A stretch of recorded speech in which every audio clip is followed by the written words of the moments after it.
We talked about the hysterics previously, and definitely when the news broke, or rather it leaked, that there was a potential case of the overturning of Roe v. Wade, and the hysterics by leftists. It's getting up there, particularly women that are like public in some sense, blue check marks and the likes. And of course, Joy Behar, who is by herself a lunatic. But this especially is interesting because she is not the only one that said this. I've seen this told by people that are known and virtually unknown. And it's such a interesting thing that these people would do.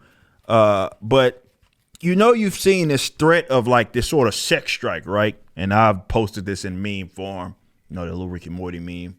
It's not the show where, what's his name was in that facility, and he is like, all right, I'm fucking leaving. And, the front desk clerk was like, okay, then, that was always allowed. That's been my approach. But as documented here by Paul Blaze, the View host, Joy Behar, called on women to go on a sex strike against a possible overturning of Roe v. Wade by the Supreme Court. Let's listen to what she had to say. Women in the world have conducted sex strikes in history. In 2003, a sex strike helped to end Liberia's brutal civil war. Yes, and the woman who started it was awarded the Nobel Peace Prize. In 2009, Kenyan women enforced a sex ban until political infighting ceased. Within 1 week, there was a stable government. Okay, so we have more power than we think we have, and some of it could be right in the bedroom. Just saying. A sex strike. Okay, so you've heard this before regarding these, like, hey, you've seen the tweets probably, these randos who are like, okay, since you're doing this, we need to not be having sex with y'all. Again, you're essentially talking abstaining in some case. And like I've said, that was always allowed. In fact, it was often suggested and advocated by many people that you oppose. You fucking weirdo. Nonetheless, remember, we're dealing with stupid people. You have to remember that. So a lot of people think that the overturning of Roe v. Wade would mean that basically it's illegal in all 50 states. It would be illegal to have an abortion, which there are stupid people that believe that. I would argue that a significant amount of people who are hysterical actually believe that because they're fucking retarded. Like I've said, the case against democracy in itself is immoral, but the case against democracy is easily made when there's a general hot topic and you see a significant portion of the population discuss it, and most of them have absolutely no idea what the hell they're talking about. Okay? Regardless, they think that they're owning like the opposite side. And this is a faulty kind of line of thinking for a couple of different reasons. Number one, they have unfortunately geared this conversation into a way that it is man versus woman.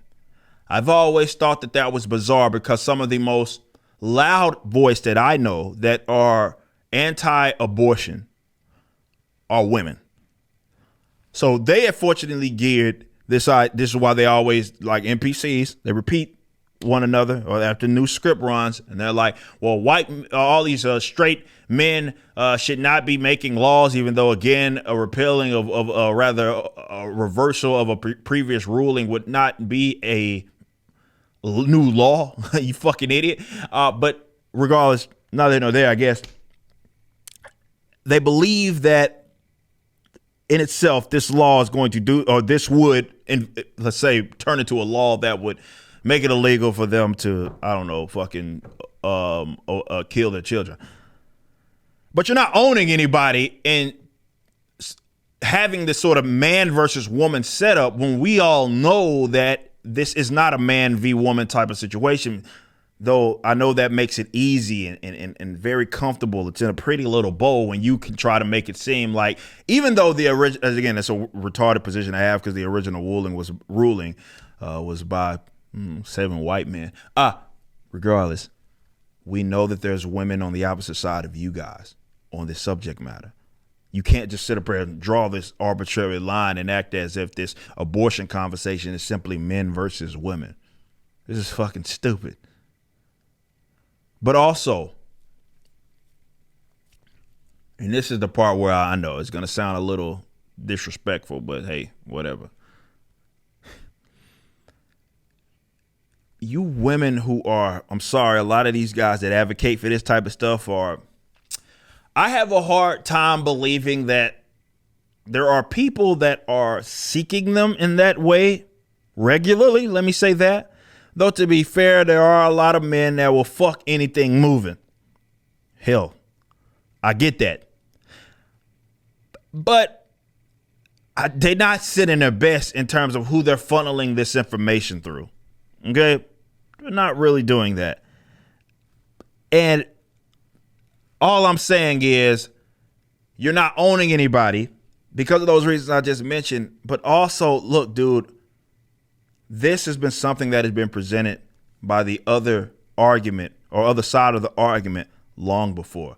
I know that you guys like to look at child killing as like this. It's a contraceptive according to them.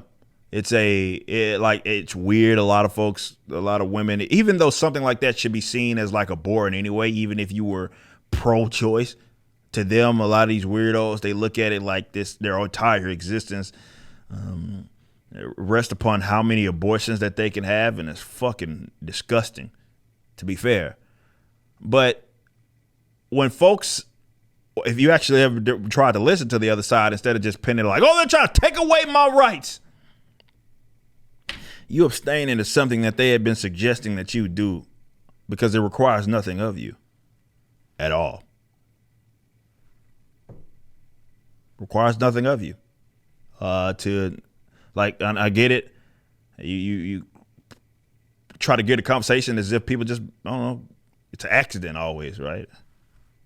People get pregnant. Like, no, there has to be like a certain action that has to be done in order for you to, I don't know, get pregnant. That's just kind of how it works. Something has to happen there. It's not just something you just wake up and then all of a sudden, no. It's something that happens there. And in order to avoid it, and the cheapest way is free, really to avoid putting yourself in a position is to abstain. So when you suggest that that's what we're going to do, yeah, like that, again, the meme, the Rick and Morty meme, yeah, that was always allowed, weirdo. You just listened to a clip from my podcast, For Canon's Sake, which is live throughout the week at 12 p.m. Central on youtube.com/YoungRipper59 and odyssey.com/@YoungRipper59. Be sure to check out my website, ericdjuly.com, so you can stay up to date with everything it is that I'm doing. You can also become a member and get access to a bunch of cool perks and exclusive content, which includes a social media hub where you can interact with myself and other members. It even has an app that you can get, which is now live in the Google and Apple stores.